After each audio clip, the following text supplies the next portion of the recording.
Recent டேஸ்ல எதுக்கெல்லாம் EMI வாங்கணுங்கிற கணக்கே இல்லாம போயிட்டு இருக்கும். எதை பார்த்தாலும் இஎம்ஐ தான். ஃபினான்ஷியல் ரிலேட்டடான வீடியோஸ்க்காக என் சேனலை ஃபாலோ பண்ணிட்டு கண்டினியூ பண்ணுங்க.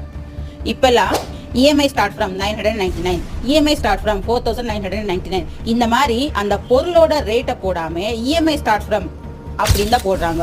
நிறைய பேருக்கு நாங்க என்ன பாக்குறோமோ என்ன கேட்கிறோமோ அதுதான் மைண்ட்ல நிற்கும். அப்போ ஒரு இஎம்ஐ ஸ்டார்ட் பண்ணும்போது அப்போ கம்மியா இருக்கே, அப்போ நாங்க வாங்கிடலாம், மந்த்லி இதை நம்ம பே பண்ணிட முடியும் அப்படிங்கறத திங்க் பண்ணிட்டு இஎம்ஐ ஆப்ஷனுக்குள்ள போயிடறாங்க. ப்ரீவியஸ் டேஸ்ல என்னன்னா அப்ரிஷியேட் ஆகிற பொருளுக்கோ ரியல் எஸ்டேட்லயோ ஒரு வீடோ இந்த மாதிரிக்கு தான் இஎம்ஐ போட்டு வாங்கிட்டு இருந்தாங்க.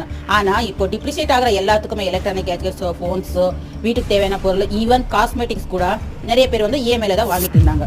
இப்படி பண்றதுனால மந்த்லி உங்க இன்கம் என்ன வருதோ, உங்க சேலரி ஆகட்டும் இன்கம் ஆகட்டும் என்ன வருதோ அது டோட்டலாவே இஎம்ஐக்கு கொடுத்தே வாஷ் அவுட் ஆயிட்டு இருக்கே தவிர உங்களுக்கு ப்ராப்பரா ஃபினான்ஷியல் பிளானிங் பண்ண முடியல. சோ இதுக்கப்புறமாவது எதுக்கு இஎம்ஐ வாங்கணும், எதுக்கு இஎம்ஐ வாங்க கூடாதோ, அப்ரிஷியேட் டிப்ரிஷியேட் இதை வந்து ப்ராப்பரா தெரிஞ்சுக்கிட்டு